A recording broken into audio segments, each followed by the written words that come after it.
My stepdaughter recently passed away, and I just caught my husband and his ex-wife in our bed together, but they're begging me to believe it was just grief that led them there. My stepdaughter Becca, 14F, passed away 4 weeks ago.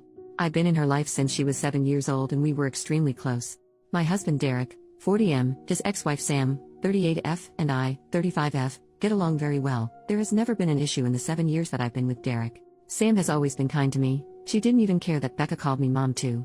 Right after Becca's passing, Sam had so much anxiety and depression that she was unable to be by herself. She has no family besides us, so we invited her to stay with us. Sam hardly leaves the house. She mostly just sleeps in Becca's room, which is completely understandable. I always tell her that I'm here if she needs me and that I want her to take her time with grieving and that there is no pressure to go back to her home. Today I needed to run some errands, so I asked Sam if she'd like to join me to get out of the house a little bit, but she declined and said she'd rather just stay at the house and sleep. I told Derek that I was leaving and that I would be back in 2-ish hours. He works from home. I also told him to check on Sam every once in a while, and maybe try getting her to eat something. After stopping at the post office, I realized I forgot my library book that I needed to return, so I went back home to get it. As soon as I walked in the door, I heard sounds coming from mine and Derek's bedroom. I immediately knew what was happening, and my heart completely broke in that moment. I wasn't completely sure what to do, but I ended up deciding to confront them, so I walked to the bedroom and opened the door and began yelling at them both. Sam started having an anxiety attack and ran to the bathroom while Derek kept apologizing profusely. I asked him what the heck was happening. He told me that he made himself and Sam some lunch and they began talking about Becca, and shared some memories. And then Sam ended up kissing him and he didn't pull back, and then it ended with them in our bed. They're begging me to understand that it was just grief that caused them to become intimate and that they both made a mistake. I don't know what to do. I love this man. And I love Sam. I'm heartbroken that they did this to me and put me in this position. I feel so stuck. First update, 2 days later, I decided that I'm filing for a divorce. I can't ever trust him again. It sucks because we had an amazing relationship, or so I thought. He's always been great, so this was a complete shock to me. Last night, Derek came over to talk. He confessed to a lot. Turns out it wasn't their first time being intimate like most people thought. They've been making love since 3 months before Becca died. I am completely shocked and heartbroken. Sam also reached out last night and thanked me for everything I've done for her and told me she was sorry. I didn't respond though. I just blocked her. I did so much for Sam and considered her a friend, so this hurts a lot, more than I can handle. This is all too much. As hard as this is gonna be, I need to leave Derek and cut them both out of my life. I am ready to do so. I am done. Also, some people are saying I deserve this because I should have known better than to let Sam into our home, around Derek. But, you need to understand that I'm a giving person. I trust people more than I should. I truly thought Sam was an amazing person. I know it's unusual to become friends with your husband's ex-wife, but it's just how it went for us, and I shouldn't be blamed for what happened. Thank you to everyone who commented nice things and for the kind messages. You've all been helpful during this insanely difficult time. I appreciate it. I'm getting lots of questions about some things, so I figured I'd answer a few of them. 1. Have I told anyone about what happened besides my mom? Yes, I told a few friends and some family members. Most of them are supportive of my decision and aren't speaking to Derek. 2. Where is Derek staying? Currently, he's staying at a hotel. Our friends refuse to let him stay with them. He's lost a lot of people due to his awful decisions. 3. Has he tried fighting me on getting a divorce? Yes, he begged me not to file for divorce, but when I told him I needed him to just let me go, and that I was too exhausted to fight him on this, he let it be and agreed to getting a divorce. 4. Why isn't Derek staying with Sam? He told me he didn't want to continue to hurt me, so he told Sam he was done with her for good, and that they have no reason to speak to each other anymore. I have no idea if that'll last and if they'll just end up together, but I truly don't care what they do anymore. I just want peace. 5. What was Derek's excuse for cheating? He told me that they just accidentally reconnected one night when I was away at my mom's. He was stressed we weren't conceiving and were having miscarriages, so he vented to Sam, and then somehow that led to lovemaking. Disgusting of them both, I know. Feel free to ask anything else, and I'll try to answer. Thank you everyone for your support and advice. Second update, 1 day later, well, I just found out that he is staying with Sam and not at the hotel. He told me it's too expensive to stay at a hotel and Sam is the only one that'll help him right now. I had a feeling this would happen. Just knowing that they are still probably sleeping together hurts my heart. I talked to a lawyer this morning and we are proceeding with the divorce and Derek agreed to it. It's actually happening, and I feel some relief that he's not fighting me on this. My mom leaves on Sunday. I'm scared to be alone. But I go back to work on Monday, so I'm hoping it'll be a good distraction. I'll keep updating if anything else happens. Thank you everyone. I am so grateful for you all. Third update, 2 days later, Becca's diary. I decided to go through some of Becca's stuff today and I just found her diary in a box in the back of her closet. Would it be wrong to read some of it? I feel like it would help me feel closer to her, but part of me feels like it's wrong too. I haven't told Derek that I found it either, and I'm unsure if I should tell him. What would you do? 4th update, 3 days later. I figured it's been a few days, so I should give a little update. My mom is leaving in a couple hours, so I'll be alone, and I'm kinda nervous about it. She helped me stay distracted and kept me going. I don't know how I'm gonna handle her being gone. I go back to work tomorrow, first day back since Becca passed away. I'm actually looking forward to it though because it'll keep me distracted.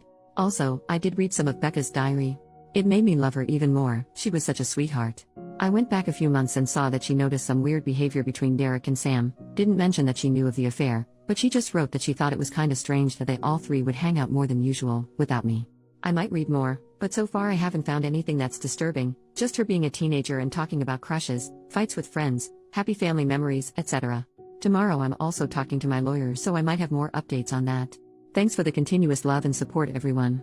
5th update, 1 week later. This will be my last update for a while.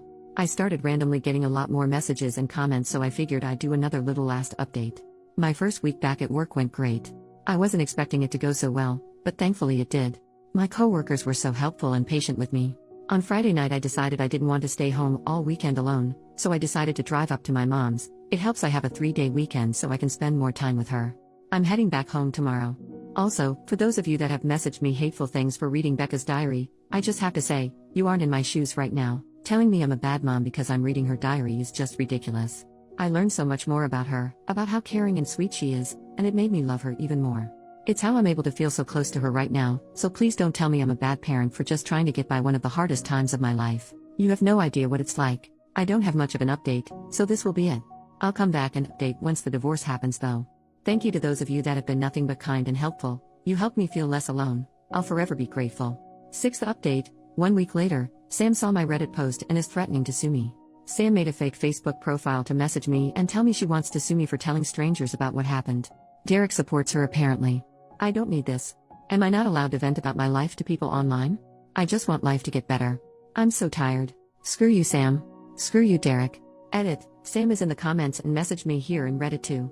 I blocked her. Comment from OP about Sam's comments. I just ignored her. It might be an empty threat just to make my life harder, but I'm unsure. Sam's message said, so I was scrolling TikTok and ended up on an account where they read Reddit posts, and guess whose post they read? Yours. First you tell friends and family and then you go to a bunch of strangers and tell them our life story? I can't believe you. It isn't just your business to tell. Becca would be so disappointed in you. Be prepared, cause I think I'm gonna be suing you for this. This was no one else's business. You did this to yourself, remember that. I'm actually baffled. She thinks Becca would be disappointed in me. What the heck? 7th update, 10 days later. I don't think I can do this anymore. I have been as strong as I can be, but I have been really struggling. So much is going on and I'm just so tired. How can I keep going? I just want to be with Becca. I miss her. I miss her smile. I miss her laugh. I miss how she tried to make you laugh when you were sad by telling dad jokes. I miss how she liked being in the garden with me. I miss seeing all her new drawings. I miss her beautiful eyes. I miss everything about her. I just want her back. I need her back. Edit. I'm okay. I just needed a space to vent. I was getting so many messages asking if I'm alright, and I just wanted to say thank you to those that reached out. I'm okay. I will be okay. Some days are harder than others, but I think I'll get through this. I'm so grateful for the little community I have here. Thank you all so much. 8th update, 2 weeks later. Sam ended up taking her own life on June 20th. I am still trying to process everything. She had hurt me deeply, but this isn't something I wanted whatsoever. And Derek blames me. I feel so many things and I'm gonna be away for a while again, but I wanted to update you all. Thanks for the love, everyone. 9th update, 10 days later. I'm taking a break from Reddit and going on a trip in a week. Well, I'm doing it. I'm taking the advice that so many of you had. I'm going on a trip since my job doesn't need me till the middle of August. I was so lucky I had my mom come stay with me a lot, and had my best friend come stay with me when my mom couldn't. But I felt like I was asking too much of them. So I decided that maybe traveling might actually be a good idea. In a week, I'm going to Norway. Becca and I always wanted to go there one day. It was on our bucket list. I'm actually excited. I'm also thinking of getting a pet when I come back, but might wait till I move. Thank you to those that recommended I do this. Becca would be happy I'm doing this. She'd be so frickin' thrilled for me. You probably won't hear from me for a while. I'm taking a long break from Reddit and all my social media. I think it's best for me.